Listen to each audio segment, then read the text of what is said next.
नमस्कार, मैं हूं आपके साथ आयुषी गुप्ता। मकर संक्रांति का त्योहार 14 जनवरी को मनाया जाएगा। इस बार क्या शुभ संयोग बनने वाले हैं और कैसे आप पूजा करें और साथ ही साथ 12 राशियों पर इसका क्या असर रहेगा, इन तमाम बातों पर हम बातचीत करने वाले हैं। हमारे साथ मौजूद हैं स्वाति अहलुवालिया, ज्योतिषाचार्य। आपका बहुत बहुत स्वागत है। धन्यवाद। सबसे पहला सवाल यही रहेगा, क्योंकि मकर संक्रांति का त्योहार बहुत धूमधाम से तो लोग मनाते हैं, लेकिन थोड़ा सा कंफ्यूजन भी है डेट को लेकर के। वो बताइएगा शुभ मुहूर्त क्या है। न्यूज़ 18 के सभी दर्शकों को मेरी तरफ से मकर संक्रांति की हार्दिक शुभकामनाएं। जैसे कि हम सब जानते हैं, सूर्य जब धनु राशि से मकर राशि में प्रवेश करते हैं, जो कि उनकी पुत्र की राशि है, मकर संक्रांति मनाई जाती है, जो कि इस वर्ष 2026 में बुधवार 14 जनवरी दोपहर 3:13 पर प्रवेश कर रहे हैं। क्योंकि ये दोपहर का समय है, तो 15 को भी कई जगह मकर संक्रांति मनाई जाएगी। बिल्कुल, इसके लिए ये भी जानना चाहेंगे क्योंकि कौन से क्या कुछ खास उपाय करें, ज़रा वो भी बताइएगा। और इस बार शुभ सहयोग की जो आपने बात की है, ज़रा वो बताइएगा। और सूर्य देव अपनी कृपा कैसे बरसाएंगे, तमाम उपाय क्या करें। देखिए, पहले समझते हैं मकर संक्रांति एक महापर्व है। क्यों? क्योंकि संक्रांति का शाब्दिक अर्थ है परिवर्तन। जब सूर्य एक राशि से दूसरी राशि में प्रवेश करते हैं, तो वो मकर संक्रांति कहलाई जाती है। उस हिसाब से 12 राशि और 12 संक्रांति। और जब वो अपने पुत्र की राशि मकर में प्रवेश करते हैं, तो मकर संक्रांति कही जाती है। ये उत्तरायण का समय होता है और ये समय वो है जहाँ पर शुभ काम की शुरुआत होती है। साथ ही साथ यहाँ पर दिन बड़े हो जाते हैं और दक्षिणायन के बाद जब सूर्य उत्तरायण में आते हैं, तो शुभ कार्य और मंगल कार्यों की शुरुआत हो जाती है। ये देवताओं का समय है और यहाँ पर अच्छा समय रहता है। बिल्कुल, आपसे एक और सवाल जानना चाहेंगे, क्योंकि देखिए मकर संक्रांति पर स्नान का बहुत खास महत्व होता है, तो वो ज़रा समय बताइएगा कि कितने बजे स्नान करना चाहिए। शुभ मुहूर्त का समय रहेगा 3:13 से 5:45 तक, जो कि अवधि रहेगी 2 घंटे 32 मिनट की। और यहाँ पर महापुण्य काल की अगर हम बात करें, तो वो रहेगा 3:13 से 4:55 तक। ये अवधि रहेगी 1 घंटा 45 मिनट तक। तो यहाँ पर दान और स्नान का विशेष महत्व है। बिल्कुल, क्योंकि स्वाति जी आपने जैसे कि बताया भी कि दान का भी विशेष महत्व होता है और उस दिन लोग दान पुण्य करते हैं। हम देखते हैं किस तरीके से सुबह उठ जाते हैं, तो उसके बाद से मंदिरों में भी लोग जाते हैं और बहुत सारी ऐसी चीज़ें होती हैं जिसको चढ़ाते भी हैं, उसके बाद से पुजारी को भी दान में देते हैं। तो ज़रा बताइएगा कि दान में ऐसी क्या क्या चीज़ें देनी चाहिए ताकि कृपा बरसी रहे।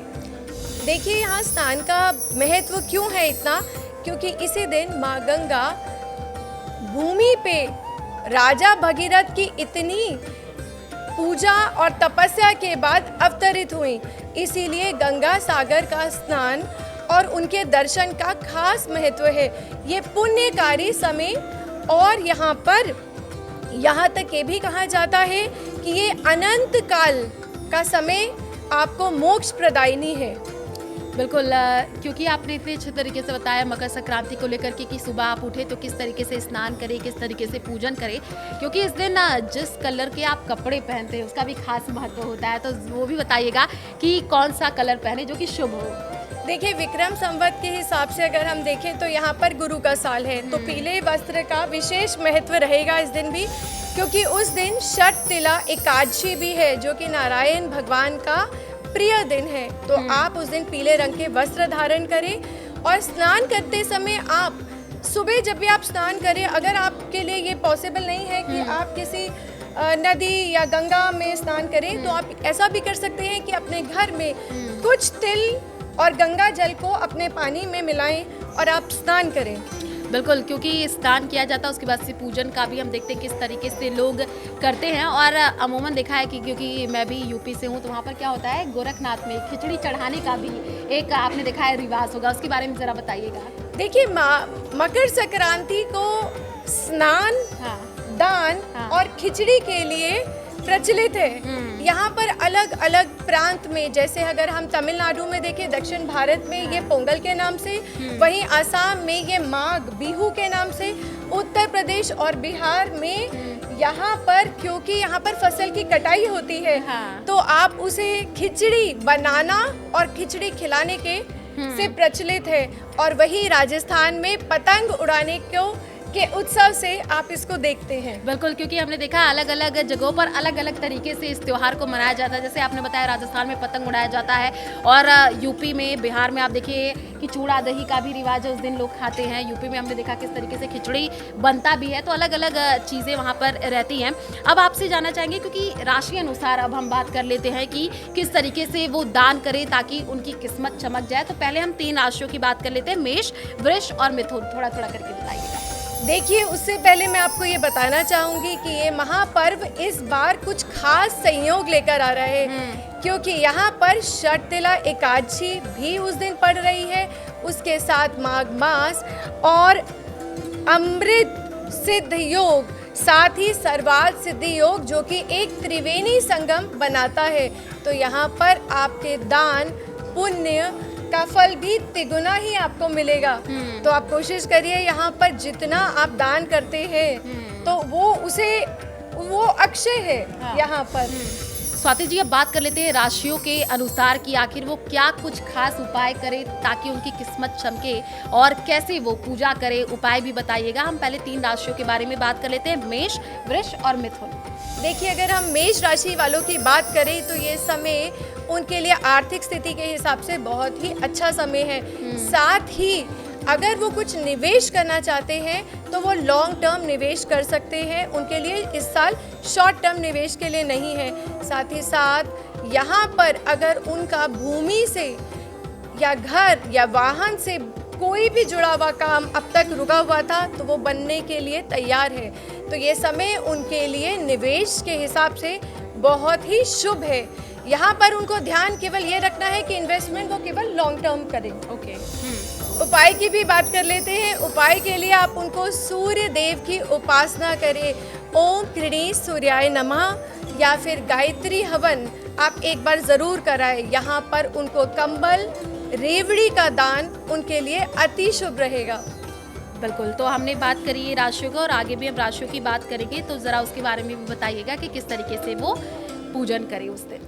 देखिए, बात करते हैं वृषभ राशि की। वृषभ राशि वालों के लिए 2025 से भी अच्छा समय 2026 है, क्योंकि ये बड़ी अचीवमेंट्स और बड़े अपॉर्चुनिटीज़ लेकर उनके लिए आ रहा है। यहाँ पर उनको दुर्गा पूजा ज़रूर करें वो यहाँ पर, साथ ही साथ वो फॉरेन अपॉर्चुनिटीज़ दिखाई दे रही है, कुछ विदेश यात्रा दिखाई दे रही है उनके लिए, तो ये समय उनके लिए बहुत अच्छा है। उनको श्री सुक्तम का पाठ करना चाहिए इस समय। साथ ही साथ वहाँ पर केसर युक्त अगर वो खीर का दान करें तो वो अति उत्तम रहेगा। और मिथुन राशि के बारे में ज़रा बताइएगा। मिथुन राशि वालों के लिए ये समय बहुत अच्छा है, पर यहाँ पर थोड़ा सा उनको स्वास्थ्य संबंधित कुछ परेशानियों को देखा जा सकता है। यहाँ पर उनको ध्यान इस बात का रखना है कि अगर वो कुछ इन्वेस्टमेंट चाहते हैं तो वो जून के बाद ही अपना निवेश करें। ये समय उनके लिए बहुत अच्छा है। उनके लिए उपाय हरी मूंग की दाल की खिचड़ी बनाकर या कन्या पूजन करें, ये उनके लिए श्रेष्ठ रहेगा। साथ ही साथ विष्णु सहस्त्र नाम का पाठ अगर वो कर पाएँ तो अति उत्तम रहेगा। और अब बात कर लेते हैं कर्क, सिंह और कन्या राशि की। सबसे पहले कर्क राशि, क्या खास उपाय करें, कैसे पूजन करें, कैसा रहेगा उनके लिए साल? कर्क राशि वालों के लिए 2025 काफ़ी कठिन और मेंटली अपसेटिंग रहा है, बट 2026 उनके लिए बड़ी उपलब्धियों का समय है। साथ ही साथ उन्हें यहाँ पर हायर एजुकेशन दिखाई दे रहा है। ये कुछ ऐसा योग बन रहा है जो 12 साल बाद बना है उनकी कुंडली में, तो ये कर्क राशि वालों के लिए बहुत अच्छा समय है। यहाँ पर वो थोड़ा सा जो उन्होंने इमोशनली एग्जॉस्टेड रहे हैं, तो ये समय उनके लिए बहुत अच्छा रहेगा। करना क्या है उनको उपाय के लिए, आप अगर रुद्र अभिषेक करवा सके तो बहुत अच्छी बात है, वरना आप बरगद के पेड़ पर या किसी पीपल के पेड़ पर जल अभिषेक करना शुरू कर दे। ऐसा करिए कि कम से कम आप 42 डेज जल में थोड़ा सा तिल मिलाकर आप उनको अर्घ दे सकते हैं। ये आपके लिए अति उत्तम रहेगा। अब सिंह राशि की बात कर लेते हैं, कन्या राशि की बात कर लेते हैं, बताइएगा। सिंह राशि वालों के लिए, जो कि रॉयल लियो राशि है, उनके लिए ये समय बहुत ही अच्छा है, क्योंकि 2025 काफ़ी उथल पुथल का उनके लिए रहा है। 2026 में उन्हें बड़ी उपलब्धियां दिखाई दे रही हैं, साथ ही साथ उनकी visibility eight their work place दिखाई देती है, एक्नॉलेजमेंट दिखाई देती है, क्योंकि लियो एक प्रकाश की राशि है, जिसे कहते हैं सिंह राशि है। तो अग्नि तत्व की इस राशि को यहाँ पर नेम और फेम मिलता नजर आ रहा है। ध्यान वो अपने स्वास्थ्य का दे यहाँ पर। तो कन्या और तुला राशि की अब बात कर लेते हैं, बताइएगा क्या खास उपाय करें। बात करेंगे कन्या राशि वालों के लिए, तो यहाँ पर थोड़ा सा चैलेंज उनकी मैरिज में दिखाई देता है। यहाँ पर काम की वजह से वो इतने बिजी हो सकते हैं कि उनका थोड़ा रिलेशनशिप कोल्ड दिखाई दे रहा है। तो थोड़ा सा सामंजस्य बनाकर रखें, किसी वाद विवाद में ना पड़े, क्योंकि ये लंबा खिंच सकता है। साथ ही साथ काम में आपको बहुत बड़ी अपॉर्चुनिटीज़ मिल रही हैं, तो इसको अपनी वर्क और मैरिज लाइफ को दोनों को आप कोशिश करिए बैलेंस बनाकर चलिए। उनके लिए विष्णु सहस्त्रनाम ओम नमो भगवते वासुदेवाय नमः का जाप बहुत ही श्रेष्ठ रहेगा। साथ ही साथ उनको अगर हो सके तो एक कंबल का दान या किसी गर्म कपड़े का दान वो ज़रूर करें इस मकर संक्रांति में। बिल्कुल, क्योंकि दान पुण्य का खास महत्व भी है। और अब बात कर लेते हैं और राशियों के बारे में। तुला, वृश्चिक, धनु राशि के बारे में भी बताइएगा, वो क्या खास उपाय करें। वृश्चिक राशि वालों ने बहुत समय से मेहनत करी है और यहाँ पर उनकी मेहनत रंग लाती हुई नज़र आ रही है। यहाँ पर उनको कुछ प्रेम संबंध भी दिखाई दे रहे हैं, कुछ नए यहाँ शादी का उनका योग दिखाई दे रहा है। कर्क राशि वालों के लिए भी और वृश्चिक राशि वालों के लिए भी ये समय शादी और मांगलिक कार्यों को भी दिखाता है यहाँ पर। तो बात कर लेते हैं यहाँ पे वृश्चिक राशि के उपाय के लिए। तो अगर वो संभव हो अपनी क्षमता के अनुसार तो हनुमान जी को चोला चढ़ाए, ये अति शुभ रहेगा। देखिए, मकर संक्रांति एक ऐसा समय है, यहाँ दान पुण्य का विशेष महत्व रहता है। यहाँ पर किया हुआ हर दान अक्षय समान है, कई गुना आपको पुण्य प्रदान करने वाला है। तो ये कोशिश करें कि आप हनुमान जी की सेवा करें और लाल चंदन का टीका अगर लगा सके तो वो ज़रूर लगाएं। बिल्कुल। और धनु, मकर और कुंभ राशि के लिए बताइएगा, कैसा उनको किस तरीके से पूजा करना चाहिए, क्या खास उपाय करना चाहिए। देखिए, धनु राशि की बात करें तो उनकी शनि की ढैया भी चल रही है, तो ये समय सूर्य देव की उपासना और शनि देव की उपासना का है। यहाँ पर अगर किसी की कुंडली में शनि के साढ़े सती या सूर्य नीच राशि में बैठे हैं या ग्रहण दोष बना रहे हैं, तो ये समय बहुत अच्छा है।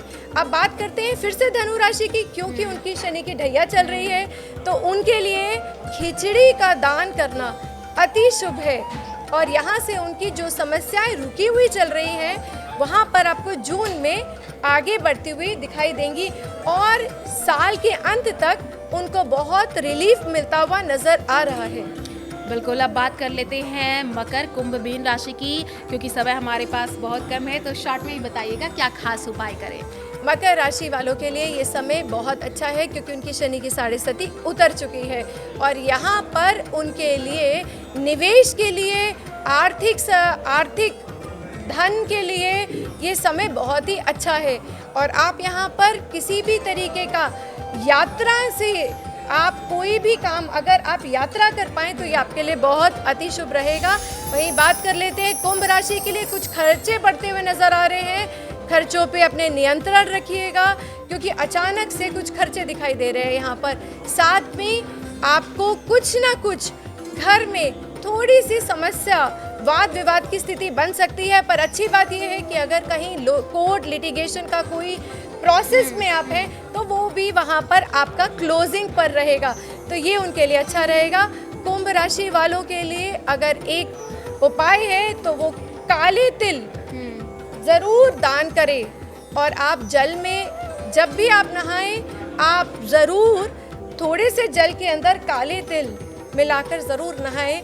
ऐसा आप कम से कम 42 डेज करें। ओके, तो चलिए आपने बहुत अच्छे तरीके से बताया। अब लास्ट मीन राशि के बारे में बात कर लेते हैं, वो क्या खास उपाय करें, किन बातों का विशेष ध्यान रखें? देखिए, मीन राशि के लिए ये समय थोड़ा सा कठिन है, क्योंकि यहाँ पर उनकी शनि की 7.5 भी चल रही है, तो उनको करना कुछ नहीं है। जून में उनको भी रिलीफ मिलता नज़र आ रहा है।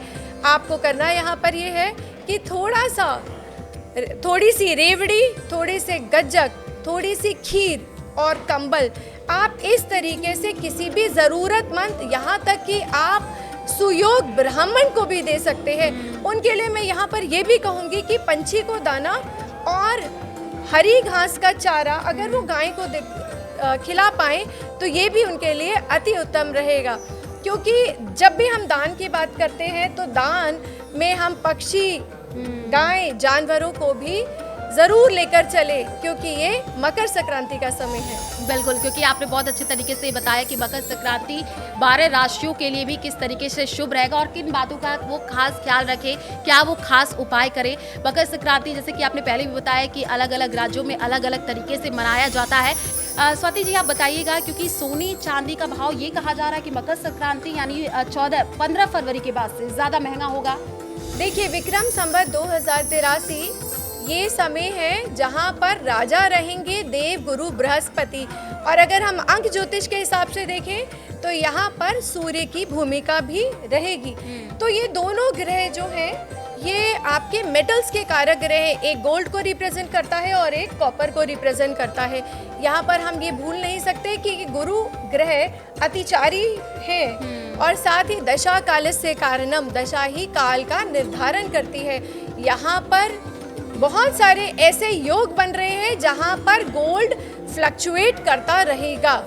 उसका सबसे बड़ा कारण मैं अगर आपको बताऊं कि ये आम आदमी की पहुंच से बाहर निकलता दिखाई दे रहा है 2026 में भी। कारण ये है, मकर संक्रांति ये वो समय होता है जब फसल कटती है और ग्रहों की युति और योग के से आप समझते हैं कि साल भर कैसा चलने वाला है। जब यहाँ पर मंगल में राहु की दशा, अंतरदशा शुरू होगी और पहला सूर्य ग्रहण 17 फरवरी को लगेगा, तो वहाँ से गोल्ड फिर से एक राइज लेने वाला है। ओके, ये ऊपर तब तक जाएगा जब तक वो गुरु ग्रह अपनी उच्च राशि कर्क में 1 जून तक नहीं आते। जब 1 जून को फिर वो पुष्य नक्षत्र में पहुंचेंगे तो फिर राइज आएगा। इस तरीके से अगर आप निवेश करना चाहते हैं, पर लॉन्ग टर्म निवेश की मैं बात कर रही हूँ, तो ये समय आपके लिए बहुत अच्छा है। क्योंकि हमने देखा किस तरीके से 2025 में भी काफ़ी लोगों ने देखा कि सोना चांदी भाई जल्दी जल्दी महंगा हो रहा है, उसको खरीद लो, रख लो। अब क्या 2026 में जैसे कि हम यही बात करें कि 15 फरवरी के बाद से काफ़ी ज़्यादा उछाल देखने को मिलेगा, तो सही समय क्या है इन्वेस्टमेंट का? देखिए, ये डिपेंड करता है। Gold fight inflation like a warrior. इसका अर्थ ये है कि आपको पहले ही समझना है कि आप ट्रेडिंग करना चाहते हैं कि आप इन्वेस्टर हैं। अगर आप लॉन्ग टर्म के लिए करना चाहते हैं तो ये बहुत अच्छा है। अगर आप शॉर्ट टर्म के लिए आप इन्वेस्ट करके कुछ फ्लक्चुएशन के बाद आप उसको स्क्वायर ऑफ करना चाहते हैं तो ये समय अच्छा नहीं है। क्योंकि आप यहाँ पर हम आपको ये बताना चाहें कि आप किस समय खरीदें, क्योंकि ये तो ऑल टाइम हाई ही जा रहा है। यहाँ पर थोड़ी सी करेक्शन आपको दिसंबर में देखने को मिलेगी, जब गुरु ग्रह अश्लेषा नक्षत्र में जाएंगे। वहाँ पर 15-20% की आपको करेक्शन देखने को मिलेगी। पर उससे पहले आप कितना भी बाय कर लें, क्योंकि आगे आगे ये समय आपको राइज ही देता हुआ नज़र आ रहा है। अगर आपने इस समय खरीद भी लिया इस हायर प्राइस पर भी, तो भी 15-20% अगर करेक्शन होगा तब भी आपको लाभ ही देकर जाएगा। साथ ही साथ 2027 में जब ये नवंबर में गुरु ग्रह सूर्य की राशि सिंह राशि में प्रवेश करेंगे, आप ऑल टाइम हाई को देखें। तो यहाँ पर बात ये है कि आप अगर लॉन्ग टर्म में इन्वेस्ट करना चाहते हैं तो आप आंख बंद करके इन्वेस्ट कर सकते हैं, बट अगर आप शॉर्ट टर्म में इन्वेस्ट करना चाह रहे हैं तो आपको बहुत ज़्यादा आपको लाभ नहीं रहेगा। उम्मीद यही करते हैं कि दर्शकों को ये पॉडकास्ट बहुत ज़्यादा पसंद आएगा और जब वो उसको देखेंगे तो उस तरीके से फॉलो करेंगे तो विशेष कृपा मकर संक्रांति पर बनी रहेगी। आपका बहुत बहुत शुक्रिया हमारे साथ जुड़ने के लिए। हमारे इस खास पेशकश में इतना ही, हमें दीजिए इजाज़त। नमस्कार।